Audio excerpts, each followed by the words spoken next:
Right now you are watching the North American International Championship semi-final between Tord Reklev and McKay playing Dragapult versus Gardevoir. It is currently game 3 and they are in time. Tord Reklev is currently on turn 1, meaning that after his turn, McKay will get one more turn and then Tord Reklev will get another turn after this current one, after which the game should be decided.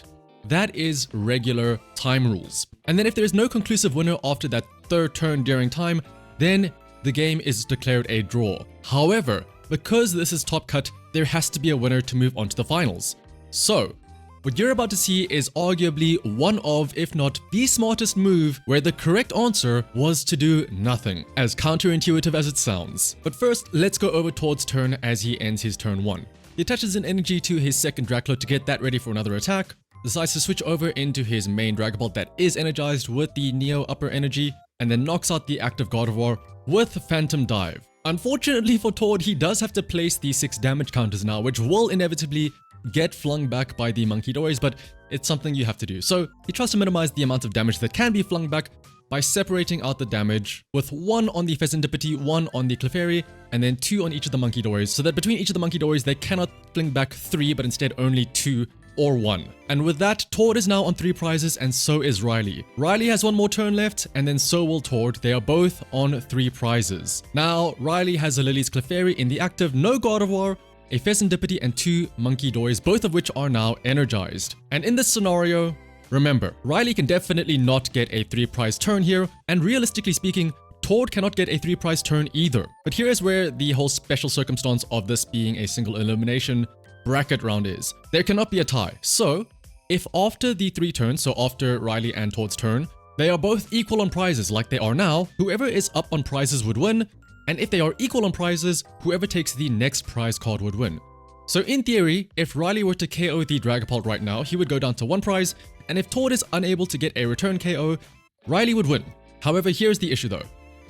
Let's say Riley takes the KO on Tord's active Dragapult. If Tord Reklev is able to take a return KO, they go down to 1 prize each, the game will continue until somebody takes a prize card. And here's where Riley takes a long time to decide, and he makes a very surprising play. I think for most people, you would see this scenario here, you have the Clefairy staring down a Dragapult, and you would think, why not take this KO, right? You go down to 1 prize card, you're that much closer to winning.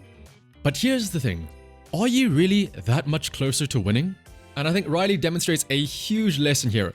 You'll see he's gesturing his hand and he realizes that the best way to win here is to pass. That's right, not take the KO on the Dragapult. Now, right now, in the moment, you might think that's crazy. Why would you not take the KO? You win by taking prize cards. Why are you passing? Well, Riley knew something that we didn't, and with hindsight, we know now that this is by far the best play for Riley to win. Because now, yes, Riley did not take any prizes.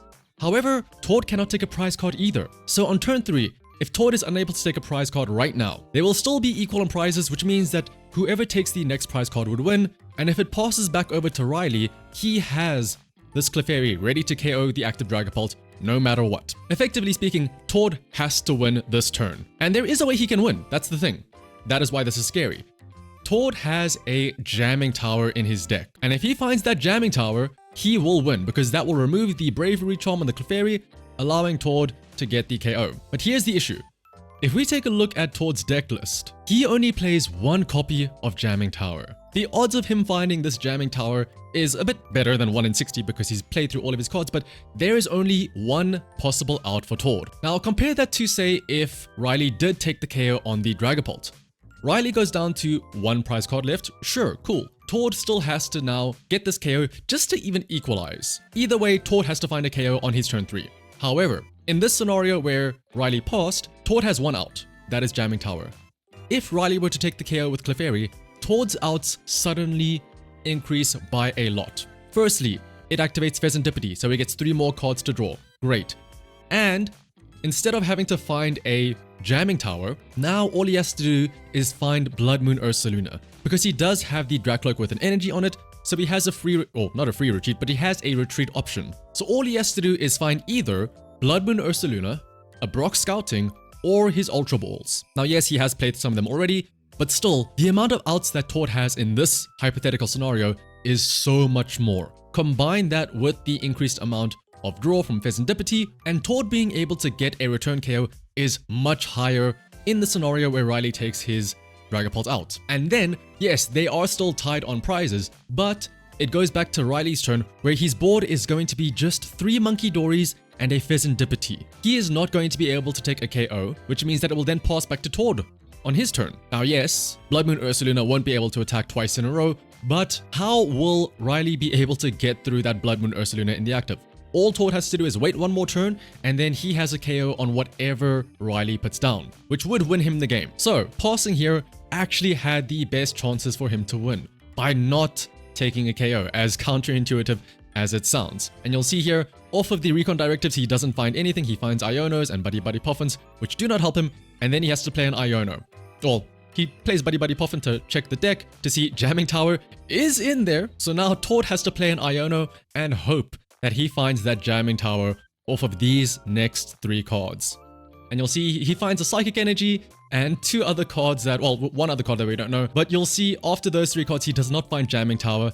And so instead, what he finds is, believe it or not, the Ultra Ball, which gets him the Blood Moon Ursaluna, which again, think about this. If Riley did take the KO on the Dragapult, he would have found this Blood Moon Ursaluna, and this would have been able to attack and get the return KO on the Clefairy. But instead, he's just able to put it in the active, and now it goes on to the next prize card wins, and Riley's able to find the extra Pokemon to be able to do 220 damage with Clefairy, plus then the Adrena Brains to get the knockout on the Blood Moon Ursaluna, go up in prizes, and win the game, earning his spot in the finals. A brilliant display of when not to take prizes, and I think this is just a good lesson in general. One, for being aware of Blood Moon Ursaluna. I've always said it, but especially in Gardevoir and say Dragapult, going down to 2 prize cards is very scary.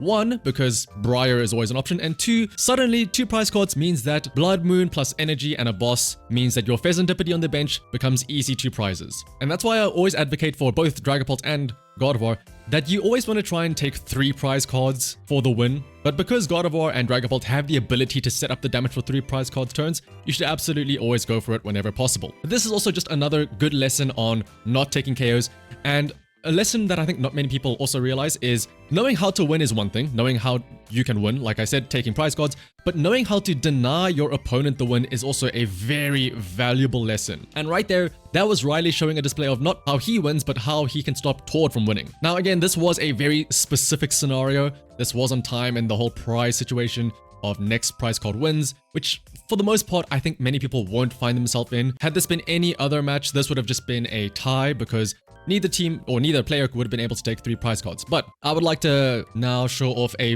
potential example. Forgive me because this is going to be kind of janky using 2 different windows here. But hypothetically speaking, let's say that you are the Dragapult player on the right. The Raging Bolt player just had his turn and he KO'd one of your previous Dragapults. He's down to 2 prize cards. You are still on 3 prize cards. There's no damage on his board for whatever reason, and this is your hand. Many people might think, oh, the way I win is I need to take prize cards, right? I have to take prize cards, go, go, go, go, go. But again, this is that same example of being able to take 3 prize cards turns. Some of you might see this hand and you might think, ooh, I have a KO with the Defiance Band to be able to hit for 230 and KO either the Pheasantipity or the Teal Mask Ogerpon, which does sound great, right? You KO the Ogerpon, you take out a draw supporter and also one of the energy on the board. You take out the Pheasantipity, you take out the 3 cards for a turn, right? However, that does get you one step closer, but no matter what, you are not winning this turn. You are probably going to win in 2 turns no matter what, right? Assuming that you don't lose. But the issue is, like I said, that is assuming you can get to that second turn. So it's at this point where you should start to think, I know I cannot win this turn. How do I stop my opponent, this Raging Bolt player, from winning on his turn? Now, of course, you won't know what is in their hand, but let's assume that we know now that it is Ultra Ball, Teal Mask Ogerpon, and Area 0 Underdepths. But in the moment, you might not know. Do they have a boss? Do they have a Professor Sada's Vitality? So technically speaking, the correct play here would instead be to not attach Defiance Band, but instead counter catcher up the Pheasantipity, and then leave it in the active, take a swing with Phantom Dart to do 200 damage to the Pheasantipity, and then say spread the damage onto the Noctowls, either 4-2 to set up with another attack, or maybe if you have a Halucha or something like that, you can put 3-3 so that on the following turn you can put 10 and then KO whichever one with the 60. And then on the following turn, you can just boss up a Noctowl, smack that, and then place 10 damage counters on Pheasantipity for 3 prizes. I know a big thing is, oh, you want to KO the draw supporters, right? If you KO this Pheasantipity now,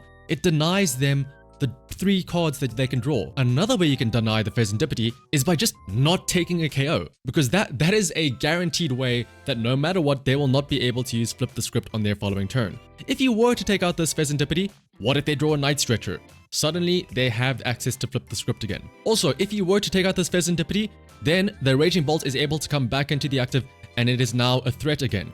In which case, they only really need 2 energy to attack. Either a manual attach and then a Teal Dance, or a Professor Sada, or anything really, which is just, realistically speaking, like 1 card that they need. However, by leaving Pheasantipity in the active, they need so much more. If they want to take 2 prize cards now, they have to first find a way to get Pheasantipity out of the active, which maybe they've played Prime Catcher already, let's just assume that they have, for simplicity's sake, which means that they need to find an energy for turn to attach to Pheasantipity to retreat. And then they need to find Professor Sada as well, to attach 1 energy to each of the Raging Bolts. But looking at their hand, they don't have that. And, you know, going this far into the game, going down to 2 prize cards left, they've probably played at least 2 or maybe even 3 Professor Sada, so the odds of them finding another one is a lot lower. Crispin doesn't even get them the out, because Crispin still, they can attach 1 to the Raging Bolt, 1 to the Pheasantipity, but then they'd have to retreat to get the attack off, and they only have 4 energy in play.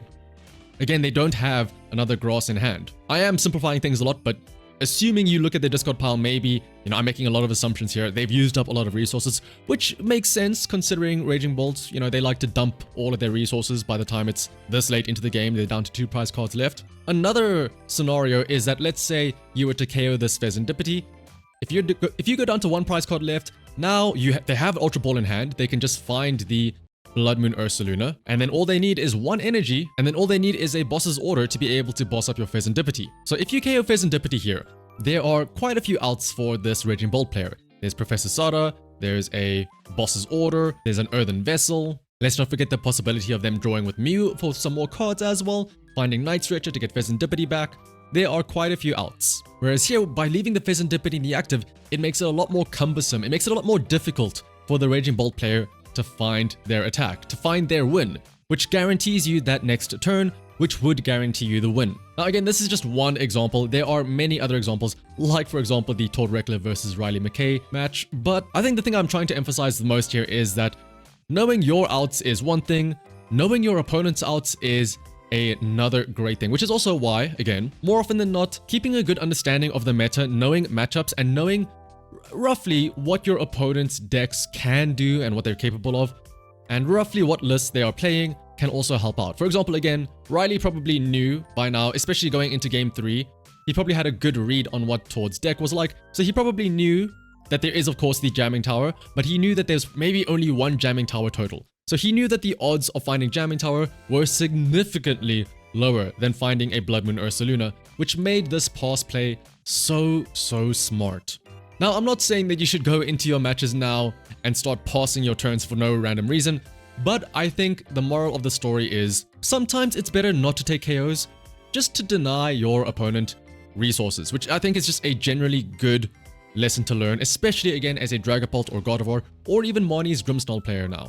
Not taking prizes and setting up for those big swings is great, not only because it doesn't activate Counter Catcher, not only because it keeps you safe from Ionos, you still draw 6 cards as opposed to 4 or even 2, so trying to avoid all of those as much as possible will really hurt your opponent's chances of winning, and technically speaking, as a byproduct from that, will increase your chances of winning. Yeah, I just think that that is a incredibly great play from Riley, demonstrating how well he knows how to win, especially in these very specific scenarios of tiebreakers going down to prizes. Because I'm sure 99% of players, myself included honestly, would have been in that position and thought, let me just swing. Let me start blasting with my Clefairy, let me take prize cards. But I guess that is why Riley is able to make it to the finals of NAIC and why I'm just commentating in a YouTube video. But until next time though, hopefully we've all learned something new today. Until next time, bye bye.